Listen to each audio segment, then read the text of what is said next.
Bien, merci beaucoup, Monsieur Benamou, pour cette intervention qui est très importante. Effectivement, je souscris tout à fait à vos propos.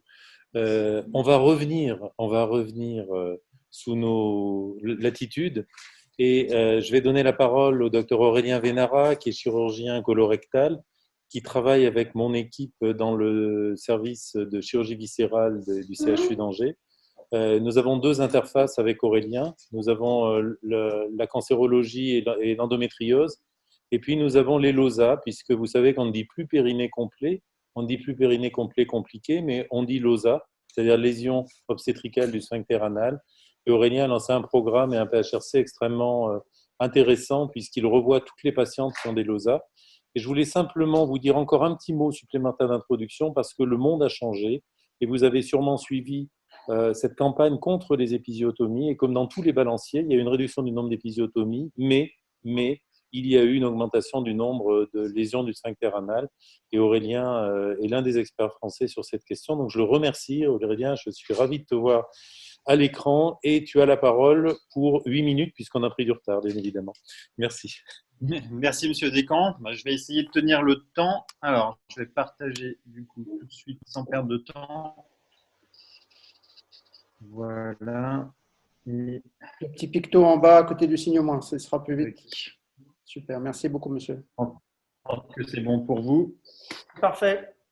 Messieurs les modérateurs, mesdames, messieurs, de venir parler de la prise en charge des lésions périnéo-sphinctériennes post-obstétricales en France. Donc, c'est vraiment très intéressant d'avoir pu voir le début de cette journée, enfin de cette session sur les lésions obstétricales, puisqu'on se rend compte que finalement, ce qui se passe derrière, ce qui se passe devant en Afrique, a tendance à se passer derrière en France, puisque les femmes ont vraiment une grande difficulté à parler des problèmes anaux à leur gynécologue, à leur médecin traitant, et en fait, on les retrouve assez tardivement avec des incontinences qui traînent depuis longtemps. Et donc, on va essayer de voir si on peut améliorer les choses et puis comment ça se passe en France. Donc, juste pour revenir très rapidement, les déchirures périnéales, ça inclut les lésions superficielles cutanées jusqu'aux lésions musculaires et rectales. Donc, nous, on va s'intéresser exclusivement aux lésions obstétricales du sphincter anal. Donc, ce sont les déchirures périnéales de grade 3 et 4. Ça représente quand même 6000 accouchements par an, donc 0,8% des accouchements en France. Le grade 3 étant 5,4% des accouchements et le grade 4, 0,3%. On voit quand même que les accouchements instrumentaux un peu compliqués sont plus à risque, puisque ça représente 2,2% de ces accouchements instrumentaux. Les principes du traitement ont été quand même assez bien décrits, notamment sur la période aiguë, par beaucoup de sociétés. Et puis, quand on fait la littérature, on se rend compte qu'il n'y a plus du tout d'informations sur les moyens et long terme. Les femmes sont un peu perdues de vue et on ne sait pas s'il y a des choses particulières qui pourraient les améliorer, notamment sur le pronostic fonctionnel, puisque ces LOSA sont à risque d'incontinence sur le long terme. Alors, les recommandations dans la période aiguë, elles sont assez simples et assez bien suivies globalement. En tout cas, c'est ce qu'on pense. Il faut suturer plan par plan les sphincters en individualisant dans la possibilité, enfin, si c'est possible, le sphincter interne. La chirurgie de réparation peut être faite immédiatement ou différée jusqu'à 8-12 heures pour laisser un spécialiste de la région venir réparer plutôt que de faire une réparation approximative. La chirurgie, la suture bout à bout en paletot peut être réalisée sans problème et sans différence sur le long terme. Et puis, reste à savoir si une antibioprophylaxie suffit ou s'il faut d'emblée mettre une antibiothérapie. Alors, de manière intéressante, là récemment, cette année, il y a une équipe qui s'est intéressée à savoir ce qu'il en était finalement de ces recommandations. Donc, ils ont repris en revue donc, toutes les recommandations, en tout cas les grandes recommandations des collèges gynécologues obstétricaux du monde. On voit déjà que les recommandations ne sont pas très récentes, elles datent de 2010 jusqu'à 2018. Et puis, finalement, leur conclusion, c'est que sur les 12 recommandations qu'ils ont évaluées, il y en a seulement 3 qui sont de bonne qualité et 2 qui sont de très mauvaise qualité. Et donc, les autres sont intermédiaires. Donc, finalement, quelque chose qui est fréquent, qui est dans nos pays industrialisés, finalement, on a l'impression que les recommandations qu'on en fait ne sont pas très intéressantes et très bien codifiées. Et donc, il concluait en disant qu'il y a encore une large place à l'amélioration de la prise en charge de ces femmes avec une LOSA. Alors, les conséquences de l'OSA, je ne vous les refais pas, on en a parlé beaucoup. Ce qui est important et intéressant, et là, ce qui va nous intéresser beaucoup dans l'immédiat, ça va être de parler de l'incontinence anale. Je crois que le professeur Faucheron va nous parler derrière des fistules anovat-vaginales, donc je ne vais pas en parler. Ça représente quand même 1 à 2 des 60 000, je crois, LOSA par an, donc ce qui est quand même, ce qui représente quand même pas mal de problèmes dans la suite. L'incontinence anale, elle est largement sous-estimée puisque les femmes ne s'en plaignent pas. En fait, on s'est rendu compte dans les larges séries scandinaves qu'en fait, il y a des incontinences anales qu'on retrouve à 10 ans, jusqu'à 60% des femmes qui ont des atteintes de l'OSA grade 3 ou 4, contre seulement 22% à 15-25 ans des patientes qui ont accouché sans atteinte sphinctérienne. Donc, c'est vraiment à se poser la question de savoir si ces sphincters n'ont pas un grand intérêt, enfin un grand rôle dans la continence et dans l'incontinence, notamment de ces femmes. Là, par Internet, non, je ne vais pas répondre actuellement. Donc, on a voulu déjà réaliser une étude pour savoir un petit peu ce qui se faisait en France. Et donc, on a sollicité plusieurs sociétés françaises du côté obstétrical ou du côté chirurgical et proctologique.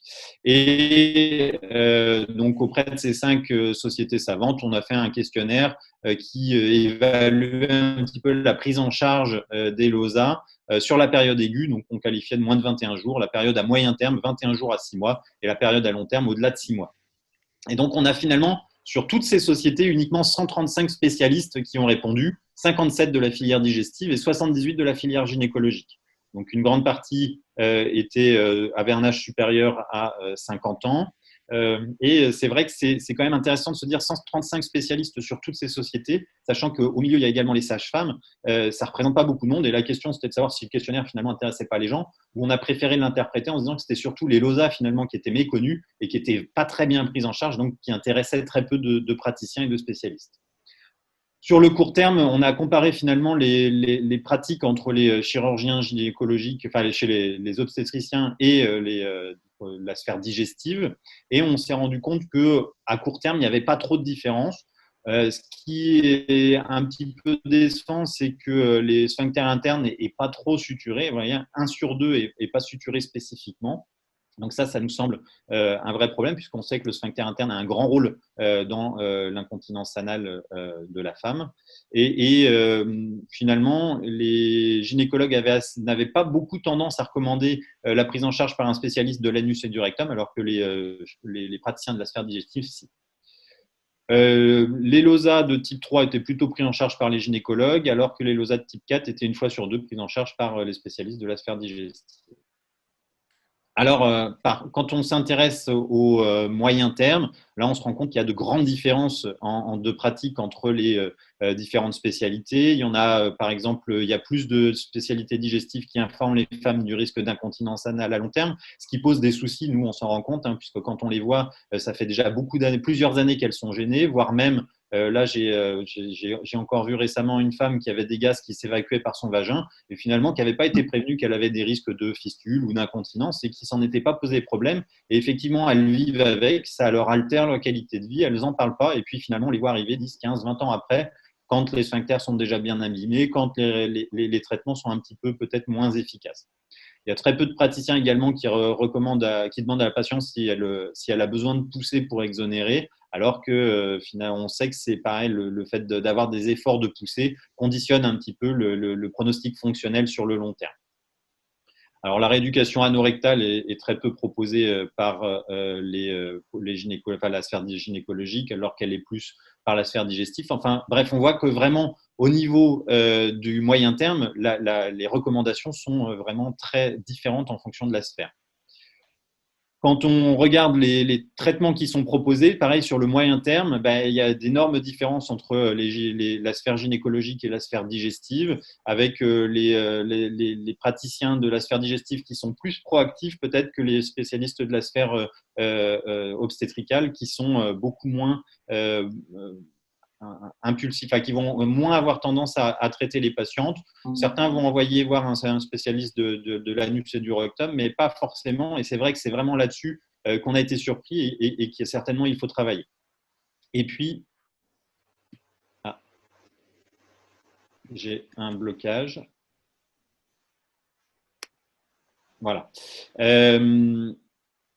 Bon, ça, c'est pour montrer les différences encore entre les praticiens de la sphère obstétricale et de la sphère digestive. Hein. Les pratiques sexuelles anales étaient recommandées plus tardivement par les spécialistes de la sphère digestive, de la même manière que les pratiques sexuelles vaginales étaient recommandées plus tardivement. C'est-à-dire que l'abstinence sexuelle était plus tardive pour la sphère digestive que la sphère gynécologique.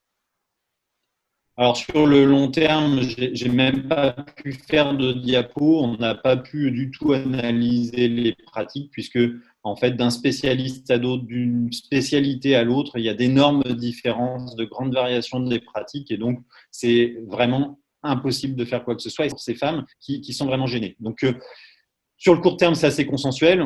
La question du qui fait quoi est importante. Est-ce que ce sont les spécialistes de l'anus et du rectum qui doivent suturer? Est-ce que ce sont les gynécologues? Ça, c'est la grande question et c'est certainement des choses sur lesquelles il faut traiter, il faut discuter parce que notamment ce sphincter interne qui devrait normalement être suturé spécifiquement et qui ne l'est pas alors qu'il a un grand rôle dans la continence par la suite. Le moyen et le long terme sont très variables selon les spécialités et les spécialistes. On ne sait pas s'il faut faire des explorations systématiques. Et s'il y a des explorations systématiques, aujourd'hui, on ne sait pas s'il y a des conséquences sur la prise en charge. Aujourd'hui, quand on fait la littérature en matière de prise en charge des LOSA et notamment sur la continence, quand il n'y a pas d'incontinence anale, il y a des gens qui font quand même des examens. Puis quand ils font des examens, ils ne savent pas ce qu'ils en font. Et de la même manière, est-ce qu'il y a des examens systématiques à faire après une sphinctéroplastie? C'est la grande question. Donc aujourd'hui, le problème de la problématique des lésions sphinctériennes anales obstétricales est très importante et l'incontinence anale est très mal traitée dans ce contexte. Donc, est-ce qu'on peut prévoir l'incontinence anale? Elle est multifactorielle, donc c'est difficile. Il y a les sphincters, mais il y a aussi tous les problèmes de névralgie pudendale, de neuropathie pudendale. Aujourd'hui, on se rend compte effectivement que quand on fait des consultations postnatales systématiques des patientes qui ont eu des LOSA du côté digestif, il y en a 78% qui ont des efforts de poussée et des dyskésies à 3 à 6 mois. Donc, c'est quand même assez important. Et on se dit qu'une patiente qui va pousser pendant 6 mois parce qu'elle aura eu ses laxatifs uniquement pendant 15 jours, forcément, elle va abîmer sa sphère anorectale, elle va abîmer son système nerveux dans la région et sur le long terme, ça va être compliqué. Est-ce qu'il faut faire de la rééducation abdomino-périnéale systématique? Ça, c'est la grande question. Et puis, est-ce qu'il faut faire des sutures sphinctériennes systématiques aux femmes qui n'ont pas d'incontinence anale au moment de la consultation? Ça, ce sont des choses qui se posent également, puisqu'on sait que la suture sphinctérienne n'est pas très efficace sur le long terme, mais elle est essentiellement réalisée chez des patientes de 60 à 80 ans. Ce sont des patientes qui ont des sphincters qui sont abîmés depuis au moins 30 ans et qui donc finalement ont des sphincters qui sont certainement beaucoup moins toniques avec des lésions beaucoup plus importantes. Donc, est-ce qu'une suture précoce est utile? Ça, ce sont des grandes questions qui se posent aujourd'hui. Est-ce qu'il faut privilégier la césarienne sur un deuxième accouchement? Aujourd'hui, il n'y a pas de consensus non plus. Il n'y a pas de surrisque en l'absence de pathologie anopérinéale sous-jacente.